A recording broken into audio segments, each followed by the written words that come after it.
PPL सार कारखाना आगे श्रमिकों धारणा वर्धित और बकेया दरमा मागिबारु गेट पास बंद करिछि कंपनी 300 ऊर्ध्व ठिका श्रमिकों गेट पास बंद करिछि कंपनी जहाकु नै श्रमिक माने पीपीएल सार कारखाना गेट सम्मुख में धारणा बसिछन्ति। दीर्घ 10 रु 20 वर्ष है कंपनी मेंटेनांस समेत विभिन्न विभाग में ठिका श्रमिक भाव कार्य करुथिले सुद्धा दरमा वृद्धि होइनि। दरमा वृद्धि सह अन्य सुविधा सुजोग जोगाई देबाकू दाबी करिबारु गत 15 दिन है गेट पास बंद करिछि कंपनी। अन्यपटे कंपनी कर्तृपक्ष आसी समाधान कराजिबो बोली प्रतिश्रुति दैछन्ति। तेबे दाबी पूरण नहले आसंता काली ठारू परिवार सहित धारणा रे बसिबो बोली श्रमिक माने चेतावनी दैछन्ति।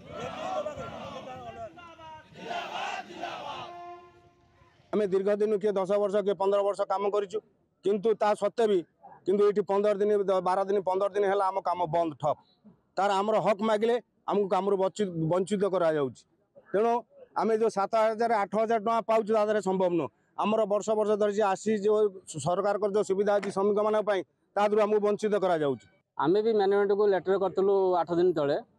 जे आपणकर मैनेजमेंट हो कि कंट्राक्ट जहाँ इश्यू अच्छी